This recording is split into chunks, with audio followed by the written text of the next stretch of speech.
오늘은 우리 창세기 35장 1절에서 15절 말씀 가지고 베델로 올라가라는 제목으로 하나님의 말씀을 나누겠습니다. 우리 지난 시간에 창세기 34장에서 야곱은 외삼촌 라반과 형 에서의 위협 속에서 하나님의 지켜주심을 경험합니다. 그리고서는 주변의 모든 그런 삶의 어려움과 위험이 없어지니까 하나님의 뜻을 잊어버리게 되죠. 이것은 참 우리가 너무나 많이 경험하는 것들입니다. 그런데요, 우리가 하나님의 뜻을 어기고 정신을 탁 놓고 살다 보면 하나님께 호되게 맞는 날이 와요. 하나님이 약속하셨던 그 베델로 가지 않고 근처에 세겜에 머물러 있는 야곱이 바로 그런 일을 당한 거죠. 밧단 아람에서 세겜까지는 거의 한 900km 가까이 됩니다. 계산을 해보면요, 사람이 보통 걸음으로 1시간에 보통 4.5km 정도 그렇게 걸어갈 수가 있어요. 그러면 하루에 10시간 정도 걷는다 하면요, 한 45km 정도 갑니다. 그러면 이틀이면 90km를 가죠. 그럼 900km면 한 20일 정도를 쉬지 않고 걸어야지 올 수 있는 거리예요. 그 엄청난 많은 거리를 걸어서 한 20일 가량을 그렇게 걸어서 왔어요. 세겜까지. 근데 문제는 목적지가 세겜입니까? 베델이잖아요, 베델. 하나님께서 다시 베델로 돌아가라 했으면 반드시 베델까지 가야 돼요.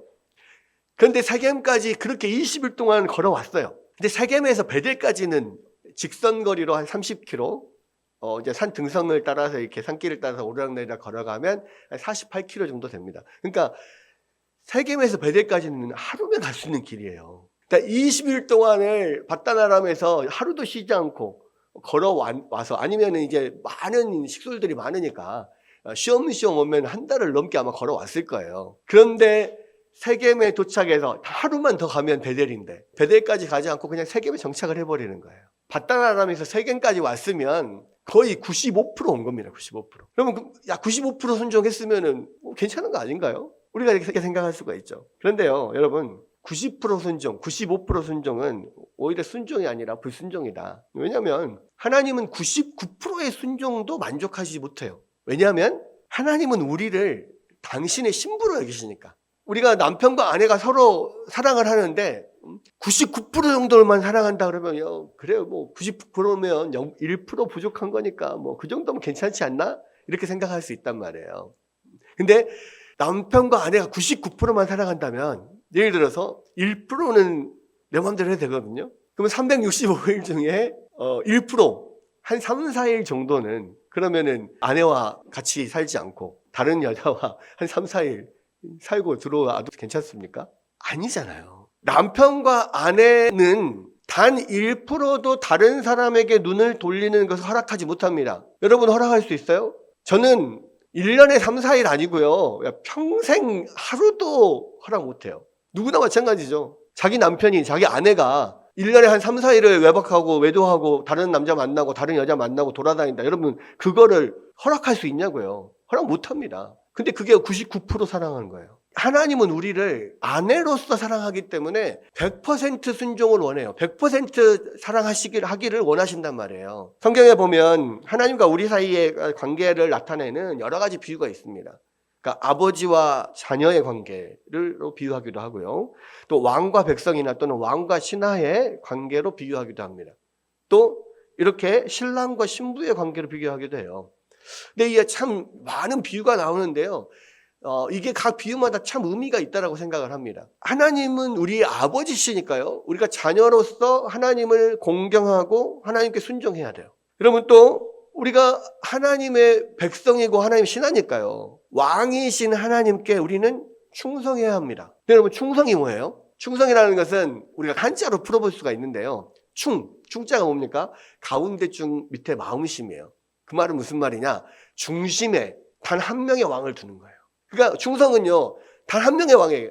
나중에 우리가 충신 그렇게 이야기하잖아요. 충신 정몽주 뭐 이렇게 이야기하잖아요. 왜 그렇습니까? 나는 두 왕을 섬길 수 없다. 이게 충신 정몽주잖아요. 그래서 죽었잖아요. 그게 충성의 충이에요.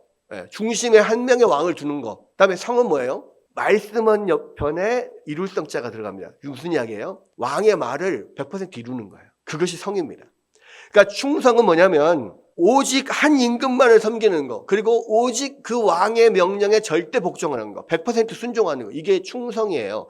하나님이 우리의 왕이시기 때문에 우리는 하나님께 충성을 마땅히 드려야 되는 겁니다.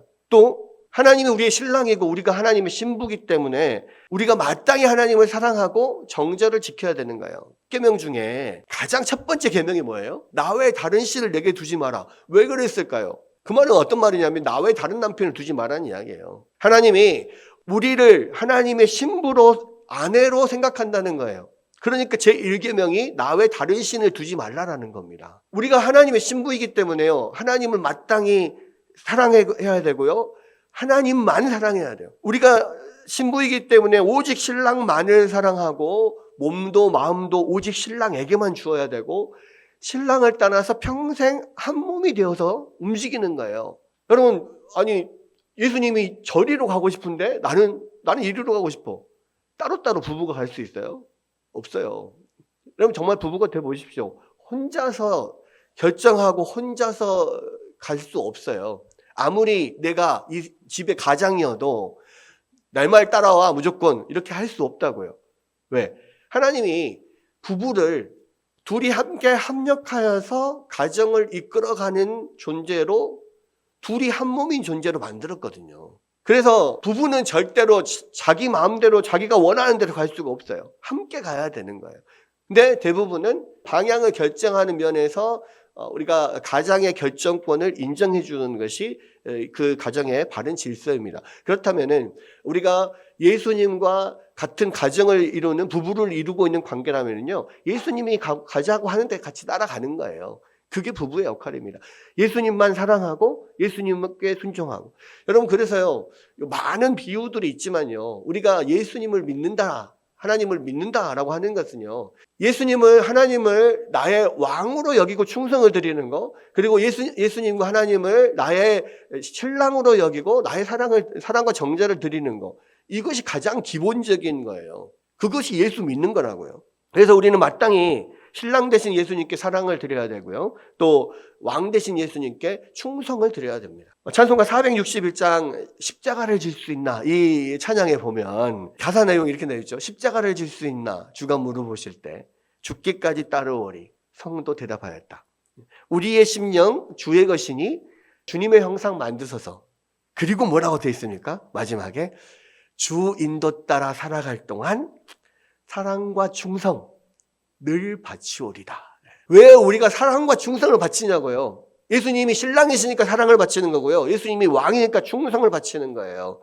그래서 우리가 예수님이 왕이기 때문에 100% 주의 말씀에 순종하고 주님을 나의 왕으로, 한 왕으로 내 마음 중심에 두는 거란 말이에요. 그리고 신랑으로서 우리가 사랑하고 정절을 지키는 거예요. 여러분 혹시 가슴에 손을 얹고 한번 생각해 보십시오. 제가 묻겠습니다. 여러분, 예수님이 여러분의 신랑이십니까? 여러분, 예수님이 여러분의 신랑이라면요, 여러분 예수님을 사랑하셔요?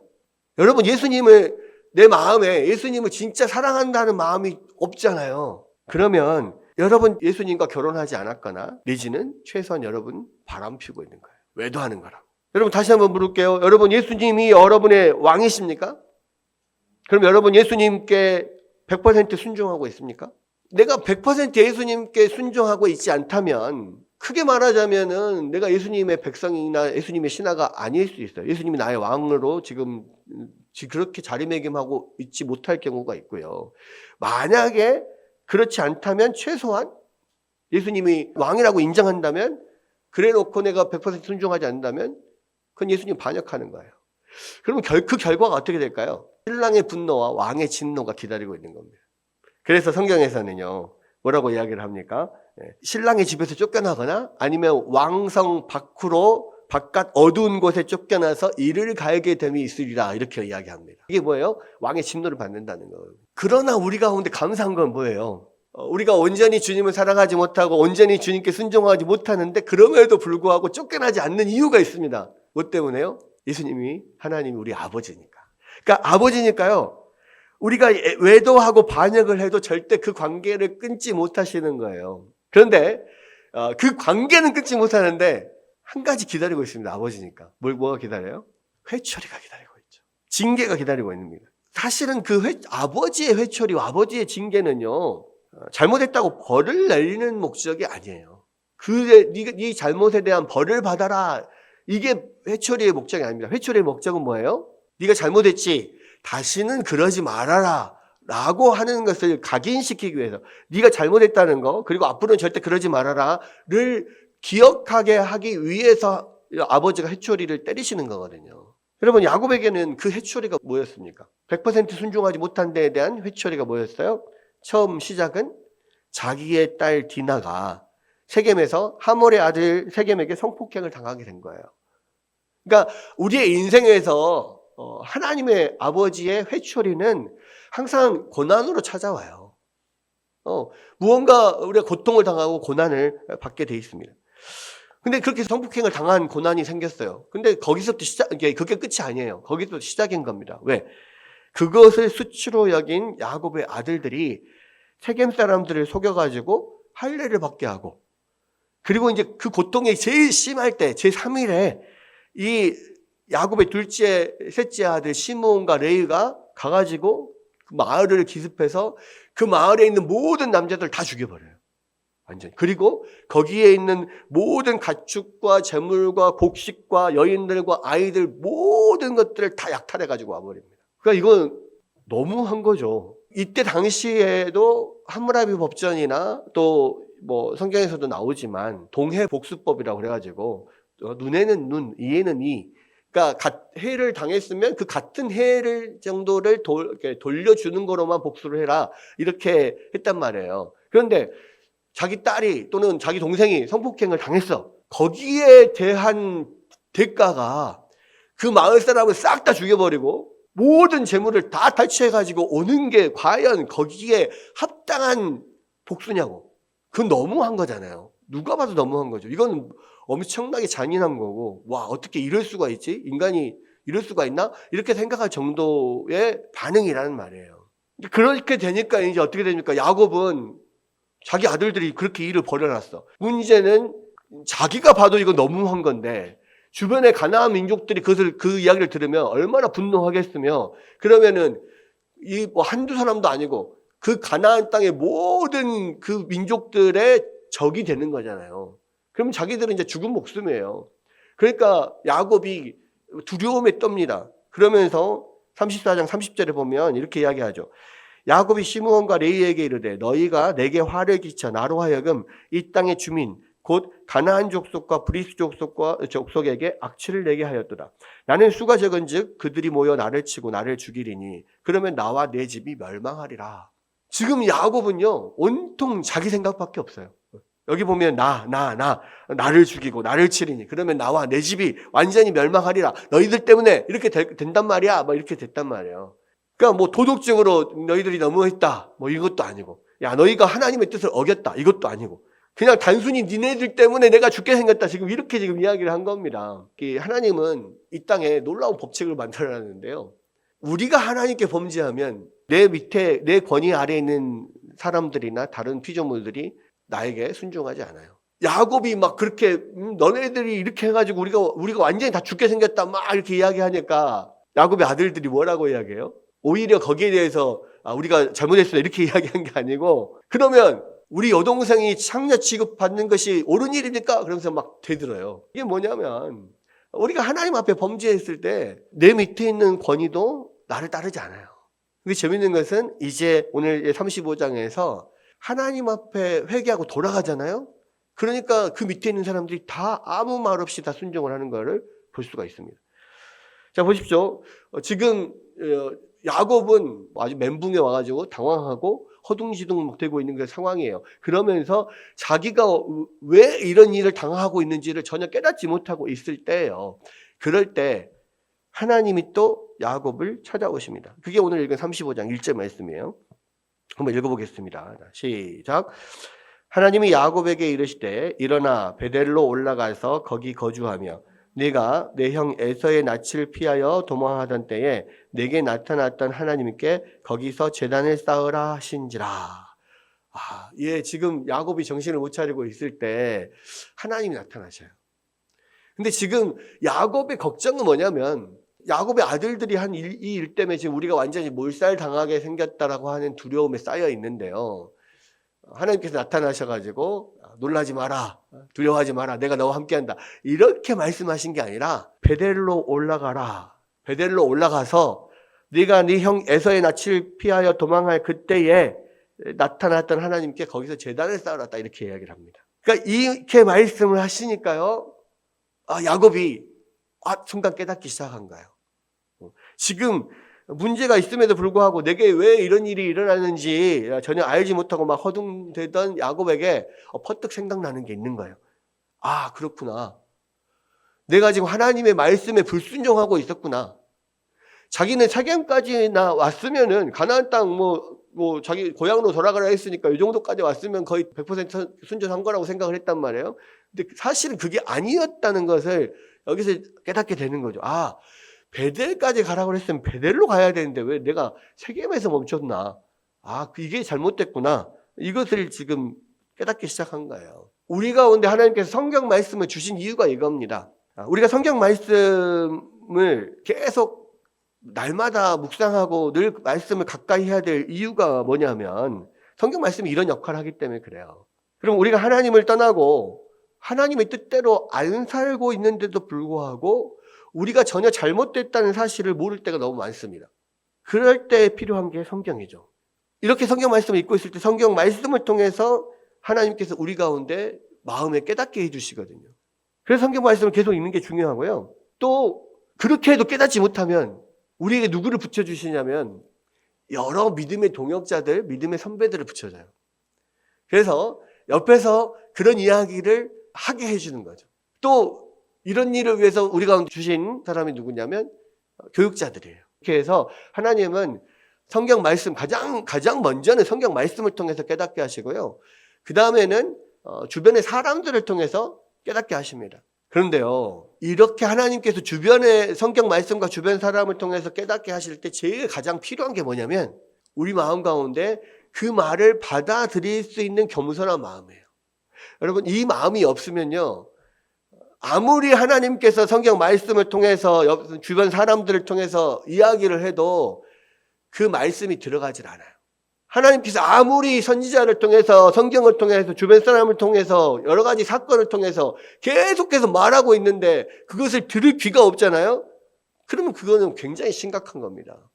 야곱은요, 하나님께서 이렇게 말씀했을 때 내가 뭐가 잘못했구나. 내가 잘못했구나. 금방 깨달았어요. 이게 야곱에게 있어서 큰 복인 거예요. 야곱은 아까도 봤듯이 굉장히 이기적인 사람입니다. 자기밖에 몰라요. 니 때문에 내가 이렇게 어렵게 됐잖아. 이렇게 생각하는 사람이에요. 근데도 불구하고 하나님께서 그에게 계속 그를 사용하시고 이끌어 가시는데요. 야곱의 장점 중에 하나는 그렇게 하나님 말씀하실 때 바로 깨달았다는 거예요. 그래서 야곱이 바로 이 말씀을 듣고 이게 문제였구나 깨닫기 시작합니다. 그래서 내가 베델로 가서 제단을 쌓아야겠구나 느끼기 시작하는 거죠. 그러니까 2절에 보면 야곱이 이에 자기 집안 사람과 자기와 함께한 모든 자에게 이르되 너희 중에 있는 이방 신상들을 버리고 자신들을 정결하게 하고 너희의 의복을 바꾸어 입으라. 우리가 일어나 베델로 올라가자. 내 환난 날에 내게 응답하시며 내가 가는 길에서 나와 함께 하신 하나님께 내가 거기서 제단을 쌓으려 하노라 하매 그들이 자기 손에 있는 모든 이방 신상들과 자기 귀에 있는 귀고리들을 야곱에게 주는지라. 야곱이 그것들을 세겜 근처 상수리 나무 아래에 묻고 그들이 떠났으나 하나님이 그 사면 고울들로 크게 두려워하셨으므로 야곱의 아들들을 추격하는 자가 없었더라. 여러분 보십시오. 야곱이 죄 가운데 있을 때는요, 아들들이 뭐라고 해도 이 귀등으로도 안 들었어요. 근데 하나님의 말씀을 듣고 딱 깨닫고 하나님의 말씀에 순종해서 이렇게 하자 하니까요, 다 그걸 순종해. 다 들어. 여러분 이게 지금 하나님의 어떤 원리고 법칙이에요. 여기서 보면은 야곱이 이제 그 하나님의 말씀을 깨닫고 베델로 올라가자 이렇게 하면서 문제가 있다는 것을 발견하게 됩니다. 뭐냐? 그러니까 베델로 올라가자라고 한 것은 왜 올라가냐면 지금 제단을 쌓으려고 올라가는 거거든요. 근데 막상 예배하러 가려고 했는데 두 가지 문제가 있는 거예요. 첫 번째, 하나님을 예배할 때 시체나 이런 거에 접촉을 하면 안 돼요. 왜 그러냐면 하나님은 생명이시잖아요. 생명의 근원이어서 우리가 예배를 한다는 것은 생명의 근원이신 하나님을 만나는 일입니다. 그렇기 때문에 어떤 죽음이나 어떤 시체를 만지거나 접촉한 사람이 그 생명으로 나아가면 이것이 오히려 복이 되질 않는 거예요. 그래서 죄 가운데 있는 사람이 하나님을 만나면 하나님의 거룩하심 때문에 사람이 죽게 되잖아요. 그래서 하나님 앞에 나아갈 때는 항상 시체나 죽음을 만지는 접촉한 그런 상태에서 나가면 안 돼요. 그런데 무슨 문제가 생겼습니까? 하나님 앞에 예배하러 베델로 가야 되는데 지금은 아들들이 모든 이 세겜에 있는 모든 사람들 다 죽여버렸잖아요. 그 시체에 접촉을 했어요. 죽였을 뿐만 아니라 그곳에 있는 모든 사람들의 그 재산이나 모든 것들을 약탈하면서 그 죽음에 다 계속해서 노출이 되어 있어요. 그러니까 이 상태로는 안 되는 거예요. 자기를 정결하게 할 필요가 있어요. 그래서 너희가 하나님 앞에서 자신을 정결하게 해라. 첫 번째는 그겁니다. 정결하게 하는 것은 여러 가지가 있는데 이제 뭐 보통 많이 목욕하고 자식 담장하고 뭐 이런 면들이 있죠. 두 번째 문제가 있습니다. 하나님 앞에 나갈 때. 여기서 보면 많은 재물을 탈취를 했잖아요. 근데 이제 이때 당시에 대부분의 장신구들이나 뭐 이런 것들이 그러니까 우상을 섬기는 신적인 그런 면이 되게 많아요. 그러니까 모든 이방 신상들과 자기 귀에 있는 귀고리들을 야곱에게 뺏어 줬다 그랬어요. 지금 그 근동에서 보면 귀고리들이나 목걸이나 막 이런 게 약간 초송달 같은 달 형상을 띠고 있는 게 많잖아요. 왜 그러냐면 그때 당시 고대 근동에서는 달신을 많이 섬겼습니다. 그러니까 달신을 섬기기 때문에 초송달이나 이런 게 많아요. 귀고리도 그렇고. 그리고 뭐 모든 장신구들이 그런 우상 숭배와 관련된 것들이 많아요. 그러니까 그런 모든 장신구들을 자기들에게서 완전히 제거를 하는 거예요. 왜? 하나님은 거룩하신 분이기 때문에 우리 가운데 말씀했잖아요. 나 외 다른 신을 내게 두지 말라고. 그러니까 그 모든 하나님 앞에 나아가려면은 그 모든 우상에 관련된 것들을 다 폐기 처분하고 가야 돼요. 그것을 여기에서 보니까 상수리 나무 아래에다 다 묻었다 그랬습니다. 근데 여러분 생각을 해보세요. 다 그런 장신구들, 금이나 은이나 금부치, 은부치, 뭐 이런 보석류들, 장신구들, 귀고리, 목걸이, 뭐 이런 것들 다 귀한 것들이잖아요. 다 귀한 것들인데 이것이 우상숭배에 관련되어 있기 때문에 하나님 앞에 나아가기 위해서 그것을 다 그냥 땅에다 묻어버리고 폐기처분하고 그냥 가는 거예요. 재산상으로 사실 얼마나 손해입니까? 그런데 그거를 아까워하지 않고요. 하나님 앞에 순종하는 마음으로 이것을 했을 때 그 전에 그렇게 달라들었던 아들들이나 자기 모든 식솔들이 다 거기에 순종하고 따라요. 어쩌면 이 사람들도 지금 상태가 굉장히 심각하고 가나안 모든 민족들이 우리를 원수로 여기고 대적하고 우리가 곧 죽게 생겼다고 하는 그런 부분에 대해서 아마 다들 느끼고 있어서 목숨의 위협을 받으니까 여기서 우리가 살아날 수 있는 방법은 하나님께 매달리는 수밖에 없다라는 생각들을 다 가졌기 때문에 이제 이렇게 다 했을 수 있어요. 그런데 분명한 것은 뭐냐면 그럼에도 불구하고 우리가 하나님 앞에 나아가기 위해서는요, 나에게 있는 그런 아까운 것들, 그런 것들을 아까워하지 말고 버려야 돼요. 그냥 하나님을 떠나게 될 만한, 하나님을 온전히 섬기지 못하게 될 만한 모든 그런 것들을, 구실이 될 만한 것들은 다 버려야 되는 거예요. 그리고 야곱과 또 그 모든 식솔들이 그렇게 버리고 하나님 앞에 올라갑니다. 그리고 나서 또 한 가지 한 일이 있어요. 그게 뭡니까? 의복을 받고 있는 거예요.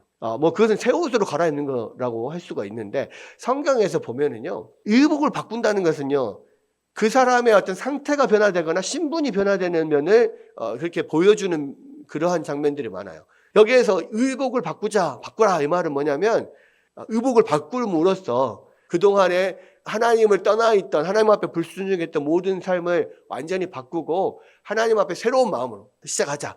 이러한 면들을 의복을 바꿈으로써 그런 마음의 어떤 결단, 이런 것들을 하나님 앞에 보여주는 거죠. 그렇게 모든 하나님 앞에 나아갈 준비를 하고 그리고 이제 하나님 앞에 갑니다.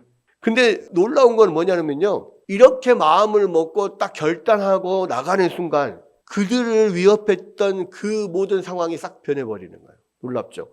지금 그렇게 결단하기 전에는요, 야곱과 그 모든 식솔들은 이제 우리가 어떡하냐, 가나안 땅의 모든 민족들이 우리를 죽이려고 하는데 이거 어떡하냐. 두려움에 떨었단 말이에요. 근데 하나님 앞에 딱 결단하는 순간 나의 모든 것들을 다 버리고 오직 하나님만을 붙잡으려고 결단하는 순간 하나님이 그 모든 상황을 싹 바꿔버리신 거예요. 그래서 그 전에는 그렇게 그들이 가나안 민족들을 두려워하고 떨었는데 여기서 보니까 하나님이 그 사면 고울들로 크게 두려워하게 하셨으므로 야곱의 아들들을 추격하는 자가 없더라. 오히려 다른 주변의 모든 가나안 민족들이 그들을 두려워하게 만들어 버리셨어요. 여기에서 우리가 얻을 수 있는 교훈이 있습니다. 뭐냐면 우리가 하나님을 두려워하면요 세상을 두려워할 게 없는 거예요. 우리가 두려워할 분은요 오직 하나님밖에 없어요. 하나님만 두려워하면 끝나는 거예요. 근데 하나님을 두려워하지 않고 세상의 것을 두려워하다 보면요 세상 모든 것이 다 두려움의 대상이에요. 모든 것을 다 두려워해야 돼. 근데 하나님만 두려워하면요 그 어떤 것도 두려워할 게 없어. 이게 하나님께서 오늘 말씀 가운데 우리 가운데 주시는 거예요. 우리를 두렵게 하는 많은 것들이 있습니다. 여러분을 두렵게 하는 많은 것들이 있어요.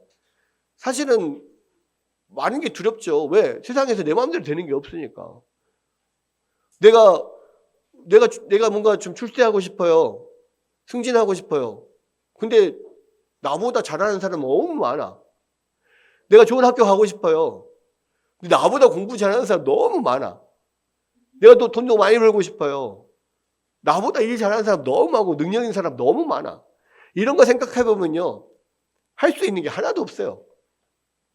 근데 우리가 그런 거를 두려워하지 않고 하나님만 두려워하고 하나님을 붙잡잖아요. 그럼 세상에는 두려워할 게 없어요. 세상에는 그렇게 하나님의 뜻을 따라서 가다 보면은요. 와, 어떻게 이게 됐지? 이런 게 너무 많다니까요. 우리의 힘으로는 도저히 할 수 없는 게 내가 하나님 믿고 하나님 의지하고 갔더니 어느 날 지나서 보니까 오, 이게 돼 있네. 이런 경우가 엄청나게 많습니다. 여러분, 여기서도 마찬가지예요. 야곱이 딱 결단하고 나서자마자 베델로 아직 가지도 않았어요. 그런데 이미 그가 걱정했던 모든 게 싹 다 지금 해결이 돼버린 거예요. 여러분, 그래서요, 우리가 신앙생활 하면서 결단이 참 중요해요. 하나님이 깨닫게 하셨을 때 여러분 결단하셔야 됩니다. 내 마음 가운데 그 모든 두려움을 다 버리고 하나님만 붙들겠다. 그냥 나는 하나님 비유만 마치겠다. 세상 사람들 비유 마치지 않고 하나님 비유만 마치겠다. 약간 이렇게 결단하고 딱 나가면요. 그 순간 모든 문제가 사라져요. 그렇게 고민했던 거, 이렇게 해야 되나 말아야 되나 막 고민했던 그 모든 게 다 사라진다니까요. 여러분 이런 거를 여러분 경험해 보셔야 됩니다. 그리고 나서 야곱이 베델로 올라가서 제단을 쌓습니다. 근데 재밌는 것은 뭐냐면요.